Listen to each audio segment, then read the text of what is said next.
This entitled mom is discriminating against this young girl because she has a skin condition. And the worst thing is, she's stuck with her for the entire holiday. How will she escape this entitled mother? Happy birthday if today's your birthday, and on with the revamped show. 2.5 years ago, I was 15 at the time, this incident came to my mind today. To the day exactly, 10 years after the primary cause of the incident was created. What is it, you might ask? It is a skin condition, vitiligo. Basically, white patches appear around your skin in sometimes interesting patterns. I first saw Karen while waiting to board a plane. However, I didn't interact with her until a refueling stop some 5 to 6 hours later. Why, you ask? The flight departed between midnight and 1 AM, so obviously we flew in the dark, and most people were asleep, or were trying. We landed during daybreak. We weren't allowed to leave the plane. I was sitting, playing something on a tablet. Siblings seated with me were miraculously asleep. Gosh, how I envied them. When Karen and 2 kids have walked by to use the lavatory. Karen is Karen, D is Karen's daughter, S Karen's son. Look, Mom, what happened to her? Karen said something about me being insolent for looking like that. Let's go, Mom. Then they were coming back. You need to attract a lot of attention to how you look. Please, ma'am, keep it down. I don't want to wake them up. Sure, just don't exhibit yourself like this. You're scaring my children. I was wearing a short-sleeved t-shirt and shorts. Yes, on a plane. Like, I'm not entering a 40°C heat in a hoodie and jeans, and definitely not changing in the tiny lavatory. M, my mum across the aisle. Is there a problem? If you're their mother, tell her to cover up. You're not to tell me how to raise my daughter. Now please go back to your seat and leave us alone, or I'm calling the flight attendant. Karen stomped off with her kids. 5 or 6 more hours later, my destination. After going through the passport, visa, baggage stuff and other stuff like that, we were headed to the bus, which was to take us to a hotel. And guess who was on the same bus? Yes, Karen. However, she didn't cause any scenes. About 3.5 hours of ride on the roads, which appeared to be made mostly of holes, dirt and giant speed bumps, we finally reached our hotel. And who left the bus as well? If you guessed Karen and her family, you're correct. Great. I haven't seen either of Karen's family very much, other than knowing that my little siblings, brother 4 and sister 6, have fell in quite well with Karen's kids. Skip forward a few days. I went with my siblings in the sea. We obviously were in a very shallow water. After some time, D and S came as well, and the 5 of us began playing and goofing around. D and S could have been like 7 or 8. D and S didn't seem bothered at all by how I looked. And then, along came Karen. With almost no people near, she saw it as a chance to remind me of the past years. What are you doing there with my kids? Nothing, ma'am. We're just playing here. Is it wrong? Yes, it's wrong. Look at yourself. They will have nightmares of you, and you're contaminating the ocean. They don't seem bothered by me, and it's not contagious. I don't care. People like you should not go on holidays. You should have stayed home. I sent my siblings to get my parents, who were at the bar. Please, ma'am, leave me alone. I'm not happy with it either. Please, just leave me alone. Then GTFO! How can you walk around in that 2-piece with how disgusting it looks? Me, now in tears. Please go away. I don't like it either. I just want to be left alone and I won't bother you. No, not until I talk to those who thought that bringing a freak of nature here to cause offense is a good idea. I, in tears, ran off past my parents, who were now headed to confront Karen. I, however, stopped only to take the key from our room and ran off to our room, where I broke down. My parents and Karen then got into an argument, which attracted quite a lot of attention. I'm keeping the rest for myself for the sake of not sounding too familiar to someone, and to keep this short.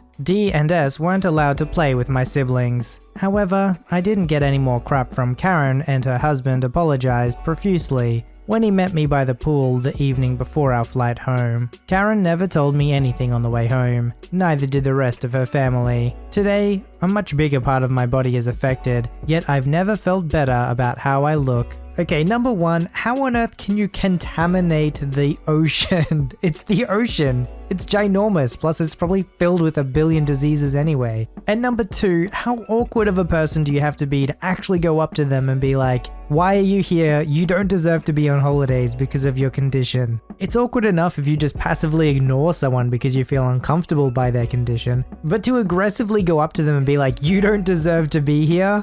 That's a whole nother level of messed up. No one deserves to be treated that way. The background information. In our country, there is a priority card for old people and various invalidity. There is a section on the card that allows for one person to accompany the card holder everywhere. This fact is essential for later. My mother never asked for that card, even though she is allowed to have it because, and I quote, "I don't need it, I have you." Since the virus, clinics and hospitals are pretty strict on who gets inside their doors. If you have an appointment, fine. If you're a minor, less than 16, a parent has to come with you. If you're an elderly person coming accompanied by someone from the medical profession, a nurse or a paramedic, fine. But if you are in any other case, you have to go in alone, unless you have the card above. Our mother has several medical appointments that she obviously needs to go to, but never wants to. We always have to insist on it, so when she finally goes, she wants one of us to go with her, and basically spent the appointment humiliating us by calling us her little ones. Reminder, we're 29 and 35. She had several of those appointments and most of them fall under her underlying conditions criteria, meaning she can use an ambulance to go there free of charge. On to the story. She had one of those appointments on Monday. She wanted my sister to drive her there. I don't drive yet. Not in America, so not so uncommon to not drive at my age. It's not that far, 70 kilometers north from where we live. But since my sister realized that there was more often than not the possibility for our mom to get transportation to other appointments,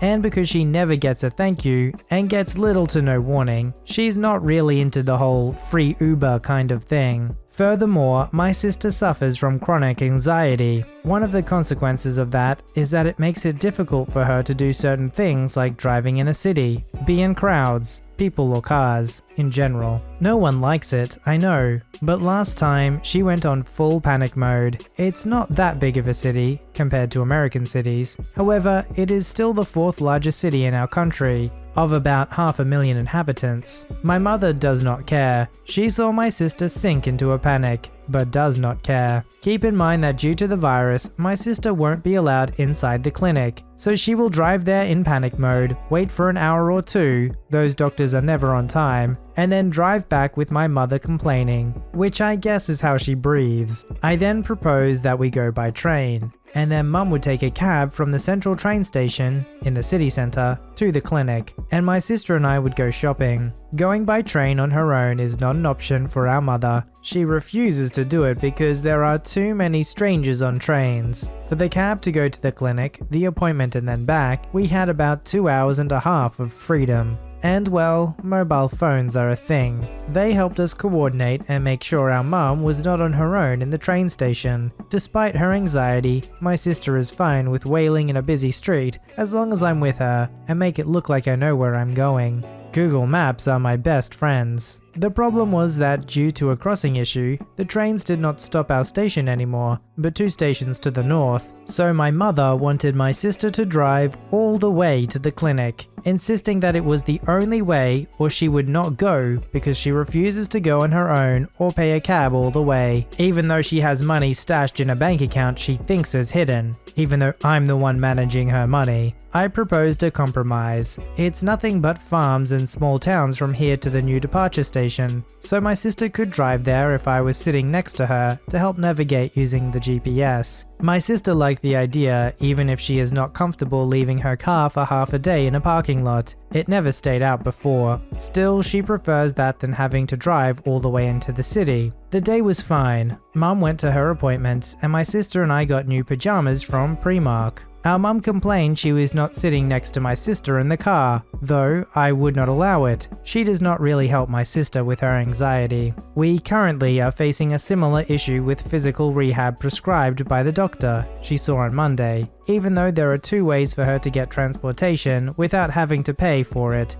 She threatened not to go if my sister does not drive her. It's closer, but it would mean losing 2 or 3 hours, because she would have to wait for our mum in her car because of the virus. 2 to 3 times a week while working 80 hours a week at McDonald's and distance learning. She's about to sign up for university to study history, her lifelong dream. When you're in your later years and that older stage of life, yeah, you do need to be more dependent on your kids for things. It's kind of the flow of life. You start off really dependent, then you spend all those middle years being the one who everyone depends on you, both your children and your elderly parents, and then one day you become the elderly and again become dependent on your children. But surely if you're the one who's dependent on your kids, just because you raise them doesn't mean you get to have a say in everything that they do in their life now. They have to make their own decisions about how they're going to run their life and start their family. It sounds like they were willing to come up with compromises that the older mother just wasn't willing to do. But that's life. Life is filled with mostly compromises. Very rarely do you get it 100% your own way.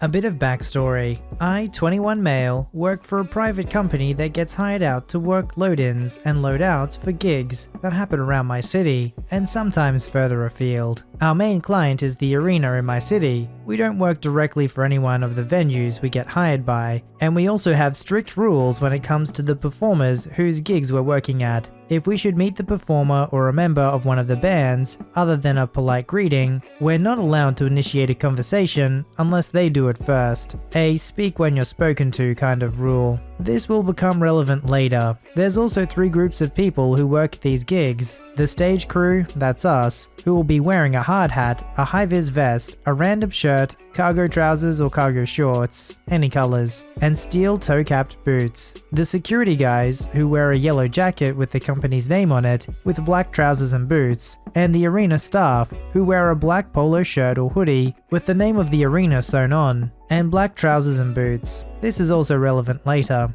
A bit of backstory on the EM. She's a friend of my mother's, maybe in her late 40s or early 50s. She has a son, Kay, who's maybe 15 or 16. I've never really spoken to her before this point, other than a polite greeting if we bump into her at the supermarket. Her and my mother will talk for ages if this happens, and she seemed nice enough. My mother is also the humble brag type of person. She'll brag about my sister's accomplishments and my accomplishments to anyone who will give her the time of day. For example, the other day I found out I'd passed my college course and will be heading down to a different city for university later this year. As soon as I told my mother, she was straight to the phone to various friends to tell them. She's far from entitled though. So before the lockdown restrictions put paid to any work we were due to get, a band who is fairly popular, especially with younger people, played a gig at the arena, and I got a call to work at the gig. The day before the gig, my mother got a phone call from EM. I was in my room doing whatever, and my mother knocks on the door and says, "OP, it's EM. She wants to talk to you." She hands me the phone and goes back downstairs. "Hello?" "Hi, OP. Your mother tells me you work at the arena now." Sort of. I work for a private company that the arena hires to set the shows up and tears them down. "Cool. Will you be working at the concert tomorrow?" "Yep." "Cool. Kay will be attending the show with his dad. Would you be able to get him backstage afterwards? He'd love to meet the band." Quick side note here. The arena doesn't do backstage passes, and they don't let the public backstage after gigs. Some bands will offer VIP upgrades to their tickets where you get to meet the band before the gig, and sometimes other cool stuff as well. Not every band does these though. They're also usually quite expensive. I got a VIP upgrade for a gig from my mother for my birthday last year, which included an exclusive soundcheck performance, Q&A with the band, photo opportunity, and a couple of other things. That was £75 on top of the £35 ticket. We don't work directly with the band. Usually we don't even get to meet the artists we work with. Have you checked to see if the band are doing VIP upgrades? I don't think they are. Plus it'd probably be really expensive. The ticket price was bad enough. Fair point. Sorry, I don't think I can help you. I don't think the arena do backstage passes, and don't normally let members of the public backstage. EM clearly annoyed by this.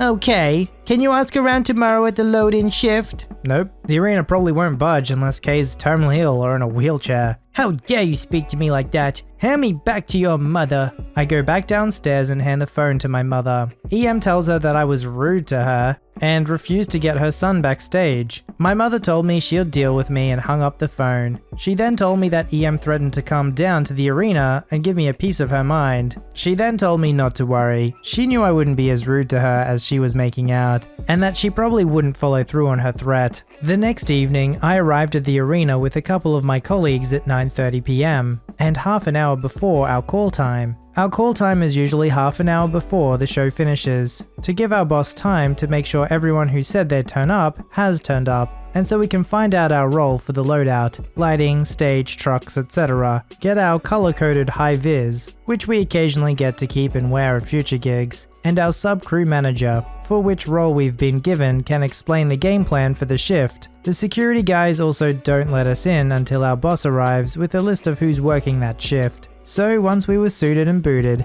we headed to the gate to wait for the boss, and I lit up a cigarette and scrolled through my phone. About 10 minutes before call, out of the corner of my eye, I saw EM storming up the path at the side of the arena, towards me. I put my phone in my pocket and prepared for the verbal crap storm I was about to endure. OP, your mother said you'd get K backstage after the gig. Hand me your pass. She held out her hand expectantly. I don't have my pass yet. The boss hasn't turned up. Anyway, my pass is a work pass, so unless Kay wants to work tearing the show down, it was a heck of a show to set up, and it'd be even more fun tearing it down. My pass is worthless to you. I'm pretty sure he's too young to work it anyway. You have to be 18 to work for our company. Surely you had a pass for the morning. Give me that. That was for the morning. It's expired now. EM turns red. At this point, one of my colleagues, C, noticed the commotion and heads over. Hey OP, what's going on? Before I could get a word in, EM yells in his face.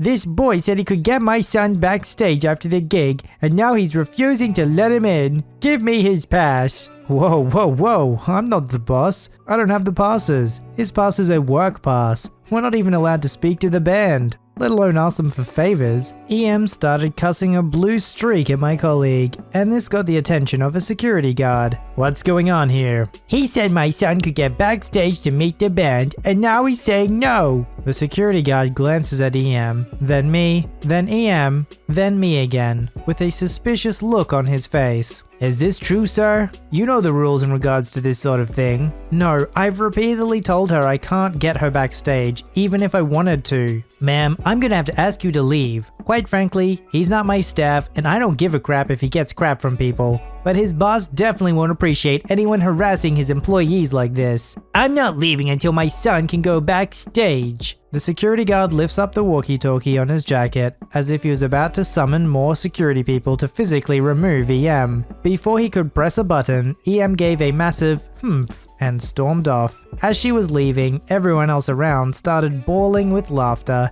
and she turned around and shot us a glare that could kill Thanos if looks could kill. And we all unanimously gave her the middle finger. That gave those of us that were there a good laugh for a bit of pre-work entertainment, and really boosted our morale for the entire shift. So thank you, EM. Your entitled idiocy meant we went to work happy. You know, and really that's the one good thing about entitled mothers. It's the entertainment factor. Whether it's an experience that you're having personally, as long as you know, you don't get anything stolen from you, or whether it's an experience that's shared with the world, the entertainment and joy we get from laughing at these poor fools at least counts as some compensation for the pain they cause in the world. I am not sure why this entitled mother thought that just because her friend's son works at the arena that somehow she's now entitled to backstage passes. If that's something that normally costs a good sum of money, why would she think that he would have the authority to be able to do it? If he could probably make more from doing that than his actual job.